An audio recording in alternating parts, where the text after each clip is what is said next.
atomic model.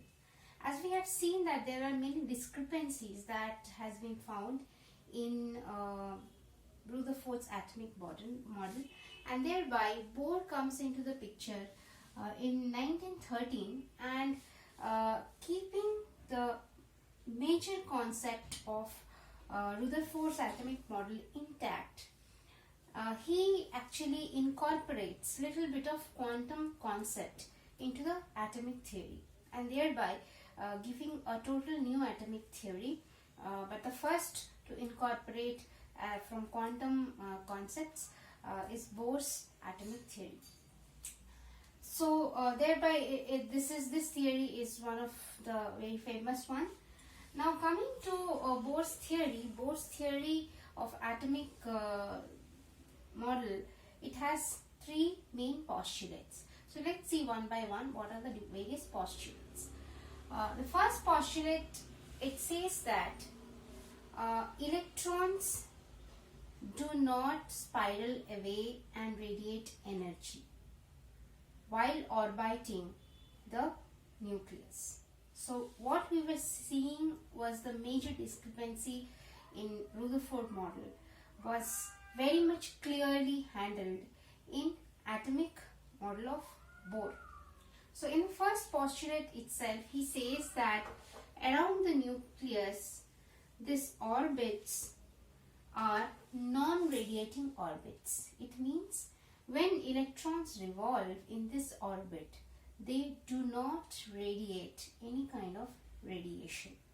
Okay, so therefore these orbits are called non-radiating orbits and stationary orbit. It does not, this whole orbit is very stable and stationary orbit, and though the electron is revolving around this orbits, it won't radiate because it's a very stable and stationary orbit. What does that mean, stable and stationary?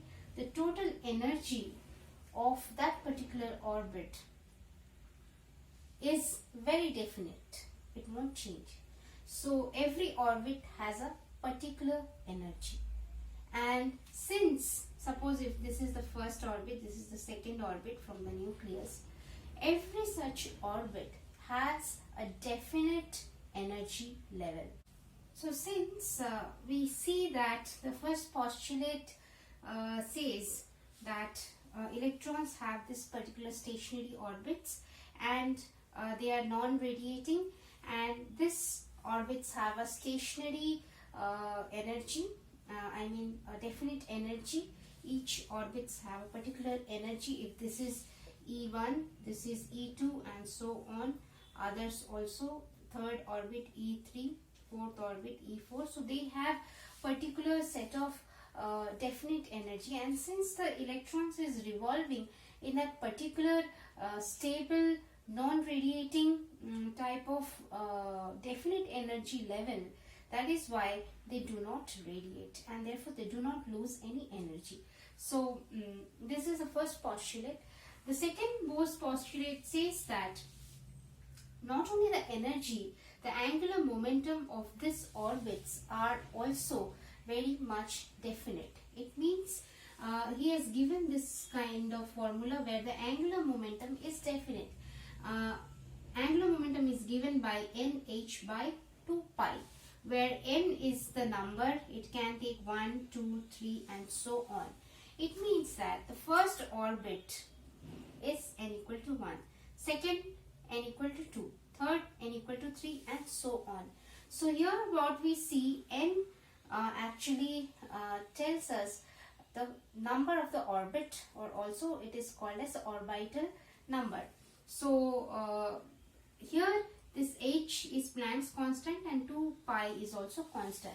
So what we see, just by changing the number, we have a particular orbit has a particular angular momentum which is given by Bohr. So n cannot have 1.5 or 2.5 or any fractional number. It means that electrons cannot go to an orbit as per its wish. It has to move to a particular orbit which has a particular definite energy and a particular definite angular momentum, and therefore these angular momentums are also categorized, or it is also quantized. So here Bohr first introduces the concept of quantum theory, and he tells that these things cannot take any number as it wishes. So it has a particular orbital number, and it has a particular energy, it has a particular angular momentum. So by this it gives with this formula what would be the angular momentum for this orbits, and thus he introduces the concept of quantum theory. The last postulate, third postulate, it says that an electron can jump from a higher energy. Suppose this is E2, this is E1. So electron can jump from a higher energy level to a lower energy level. It means these orbits are having various energies, and as you go far you see that the energy levels are higher, the energies are higher. So what Bohr says in his third postulate is electrons can jump from higher level to a lower level, and since it is jumping from a higher energy and it is now going to a lower energy, so the difference in that energy would be radiated as a photon or as any radiation, and this radiation will have an energy which is same with the difference between two levels. So it means that when electron had a higher energy and now it does not need that higher energy and it is going to a lower energy, it will be now in a lower energy state or lower energy orbit, then the extra energy that it had, that extra energy, exactly that much amount of energy would be radiated in the form of radiation which has nu as its frequency. So the energy of that radiation is equal to E2 minus E1. That much amount of energy will be same as h nu, means this is that particular frequency with h. This much amount of energy would be radiated. So from here we can see that there are definite, it cannot radiate any amount it wants to go to a particular lower energy state. It has to radiate that particular difference of energy, and thereby we are able to get a particular radiation, and which kind of explains that why we have this atomic line spectrum rather than having the continuous radiation, continuous frequency spectrum, continuous radiation spectrum. We don't have that. We have a radiation that is coming out with a very definite amount of energy with a particular frequency, and thereby we are getting line spectrum. So that's how Bohr also kind of explains as to what would be why the spectrums are like that. So that is why, since he have introduced the quantization of the orbits or quantization of this energy of the orbit and this angular momentum of the orbit, it cannot have any amount of energy, it cannot have any amount of angular momentum as it is. It cannot radiate any amount of energy with any kind of frequency, variance of frequency as it wish.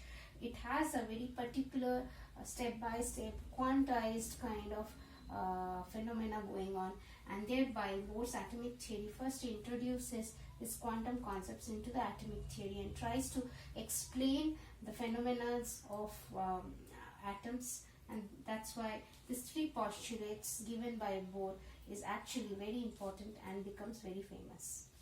If you like the video, then press the like button, subscribe to the channel and press the bell icon.